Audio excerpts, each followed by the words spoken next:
Welcome to Drawing Seems Wild. Today we're drawing Gorsnore, the wrestling gorilla of Seamswild.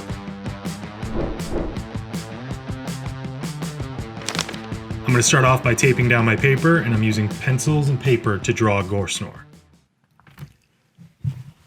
Alright, let's get started. If you've watched the other videos, you know that I always start off with very simple, big shapes to get started. I lock on my wrist, and I'm just using my shoulder to draw big swooping motions. I'm going to draw Gorsnore's head as a circle to the left-hand side of the paper, and I'm going to draw a few lines that are going to give me an idea of where the shoulder and the hips are going to go.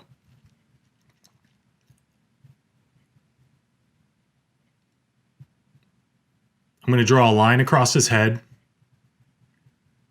and I'm going to drop in his eyebrow line here.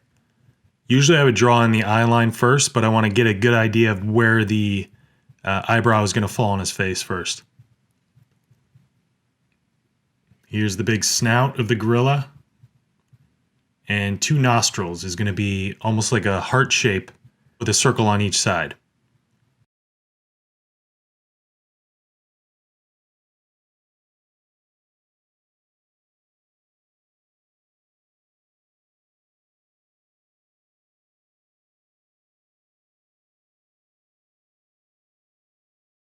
If you watch the other drawing videos, you know a lot of the Seamswild characters have scrunched down eyebrows and raised up cheeks, so it covers the top and the bottom of their eyes.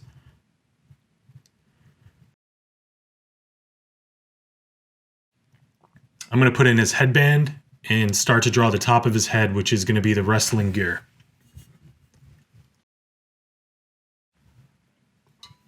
His pupils are going to be towards the center of his face to give him sort of a cross-eyed look.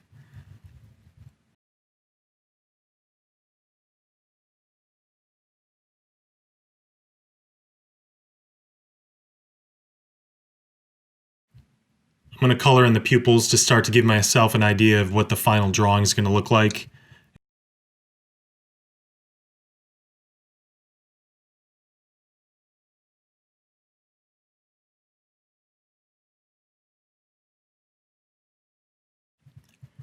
Let's draw his mouth.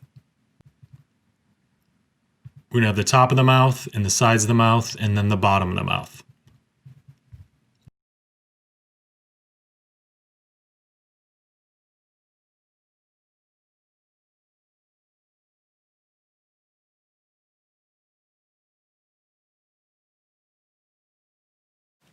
Let's drop in the teeth. I'm going to put some space in the back of his mouth, so we're going to see the edges of his teeth here, and I'm going to color that in to let myself know where the teeth end. And it kind of makes it seem like the teeth are popping out a little bit.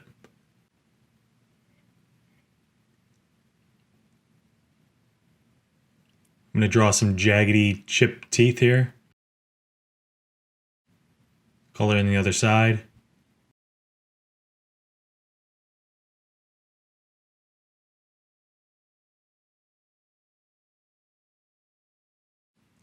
And then add lines for the other teeth. You don't need to copy this exactly like I'm drawing it. You can make it your own drawing. Put as many or as few teeth in here as you want.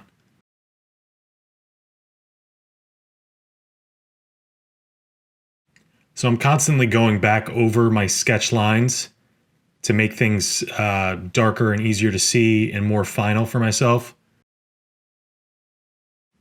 But normally I would take this sketch and digitize it, draw it on an iPad or a drawing tablet, and add color afterwards. So you really don't need to get too crazy with the heavy lines at this point. This is just a rough sketch that you can mess up, and it really doesn't matter. It's more practice.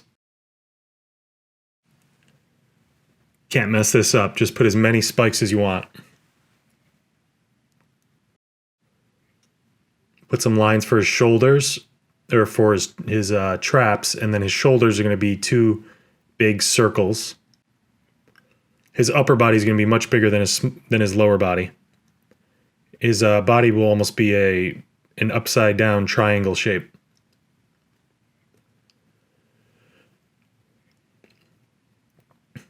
I'm going to put some guidelines here for his arms.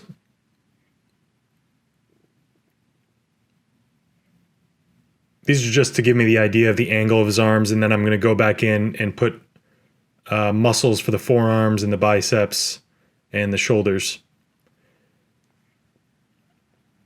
It can make your characters interesting to do big bulges of muscles on one side of the limb, and then on the other side you can do just an equally as exaggerated straight line. It'll give your character a little bit of attitude and dimension. I'm going to throw in some details, some hair here.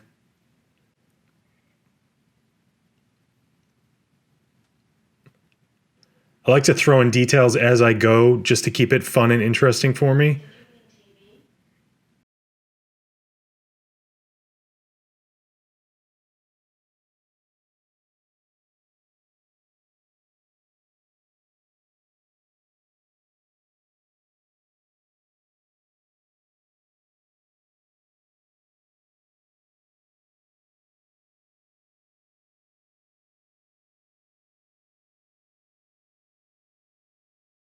I'm going to draw the hands.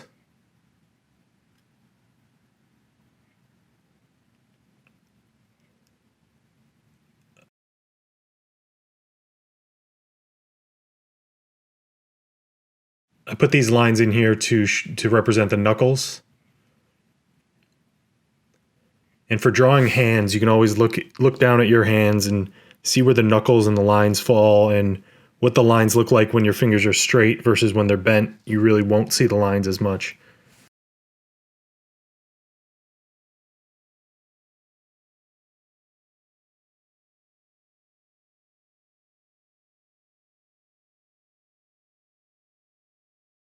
I'm going to draw the top of his uniform and the top of his chest.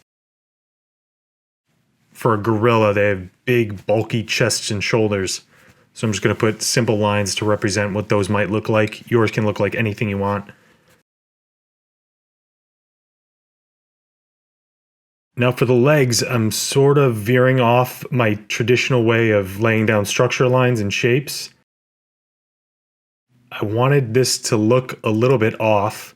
I'm going to have one leg in front of the other.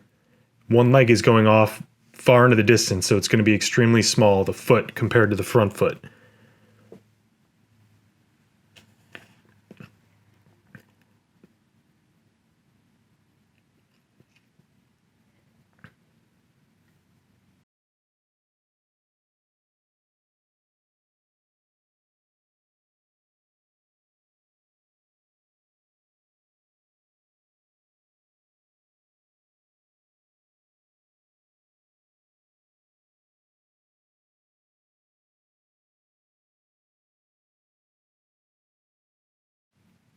I'm going to draw in his laces. A lot of the laces of the Seamswild characters look the same. It's two to three laces, maybe 4. Okay, 5. And then I put the little metal holes where the laces are strung into. And then once you have the foot drawn or the shoe drawn, you can add a sole just by doubling up the line. I'm going to color in this back foot. I usually use shading to show that something is pushed back in the distance. I'm going to add some detail to his wrestling shoe. No rhyme or reason here. You can make the design look like whatever you want it to.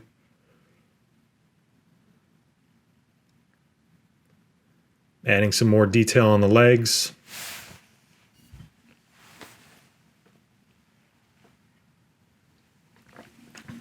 Some more hairlines. And a design on his wrestling uniform.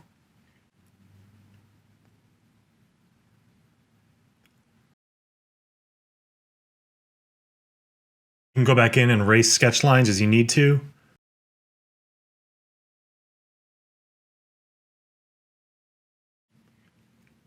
I always draw my sketch lines really light so they're easy to erase, and even if you keep them in there, your thicker lines stand out more, so they're not going to be that obvious.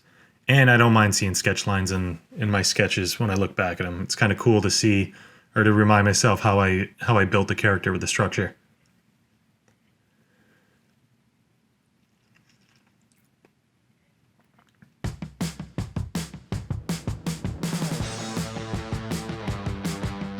All right, we're getting close to finishing up this drawing. Just erase those sketch lines, clean it up a little bit, sign your drawing. Thanks for watching Drawing Goresnore, and make sure you check out the other Seamswild drawing videos.